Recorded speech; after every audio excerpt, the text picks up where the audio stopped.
మలయాళ super స్టార్గా ఉన్న మోహన్ లాల్ ప్రస్తుతం కోలీవుడ్, టాలీవుడ్లో మార్కెట్ల మీద దృష్టి పెట్టాడు. ఇప్పటికే జిల్లా, జనతా గ్యారేజ్ లాంటి సినిమాలతో తెలుగు, తమిళ ప్రేక్షకులను అలరించిన కంప్లీట్ యాక్టర్ ఇప్పుడు తన ఇతర చిత్రాలను తెలుగులో రిలీజ్ చేస్తున్నాడు.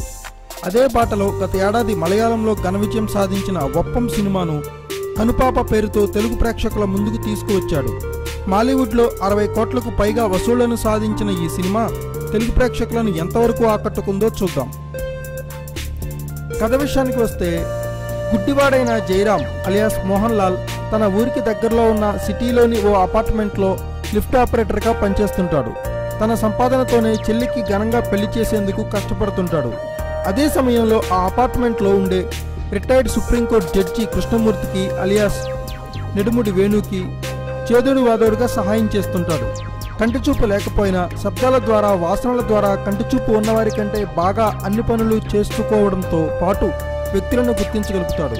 అయితే జయరాంకు ఈ శక్తి వల్ల అతను గుడ్డివాడుగా నటిస్తున్నాడన్న అనుమానం కూడా కొందరికి కలుగుతుంది.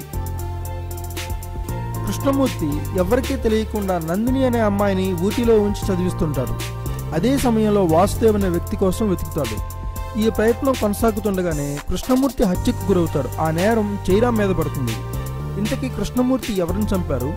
కృష్ణమూర్తి దూరంగా ఉంచి పెంచుతున్న అమ్మాయి ఎవరు? కృష్ణమూర్తి వెతుకుతున్న వాసుదేవ్ ఎవరు? ఈ సమస్యలన్నిటి నుంచి జయరాం ఎలా బయటపడ్డాడు అన్నదే మిగతా కథ.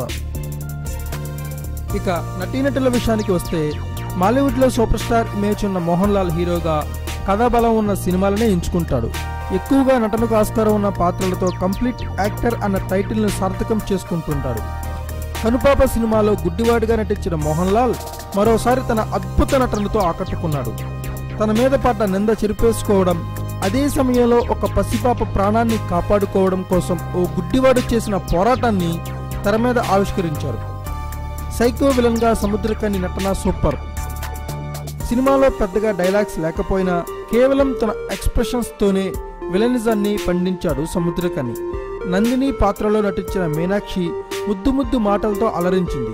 ఇతర పాత్రల్లో నెడుముడి వేణు, విమలా రామన్, అనుశ్రీ తమ పరిధి మేరకు ఆకట్టుకున్నారు. గతంలో మోహన్ లాల్ కాంబినేషన్లో పలు విజయవంతమైన చిత్రాలను అందించిన ప్రియదర్శన్ మరోసారి అదే రికార్డును కంటిన్యూ చేస్తూ తెరకెక్కించిన చిత్రం కనుపాప. అయితే ఈసారి మోహన్ లాల్ నటన మీద ఎక్కువగా దృష్టి పెట్టిన ప్రియదర్శన్ కథనాన్ని మాత్రం కాస్త తీరిగ్గా నడిపించాడు. నటుడిగా మోహన్ లాల్ను ఎలివేట్ చేసే సీన్స్ను పర్ఫెక్ట్గా రాసుకున్న ప్రియదర్శన్ థ్రిల్లర్ సినిమాకు కావాల్సిన స్పీడ్ మాత్రం చూపించలేదు. స్లో నరేషన్ కాస్త ఇబ్బంది పెట్టిన 4 మ్యూజిక్ గ్రూప్స్ ఇచ్చిన సంగీతం, ఏకాంబరం అందించిన సినిమాటోగ్రఫీ ఆడియన్స్ను కదలకుండా కూర్చోబెడతాయి. మోహన్ లాల్ స్వయంగా నిర్మించిన ఈ సినిమా నిర్మాణ విలువలు సినిమాకు ప్లస్ అయ్యాయి. ఇక సినిమా ప్లస్ పాయింట్స్ విషయానికి వస్తే, మోహన్ లాల్ నటన, సినిమాటోగ్రఫీ, నేపథ్య సంగీతం. మైనస్ పాయింట్స్ విషయానికి వస్తే, తెలుగు నేటివిటీ లేకపోవడం, స్లో నరేషన్. కనుపాపలో ప్రియదర్శన్ కాస్త తీరిగ్గా కథ నడిపించినా మోహన్ లాల్ తన అద్భుత నటనతో అన్ని మైనస్లను కవర్ చేశాడు. Thanks for watching. Please subscribe our channel.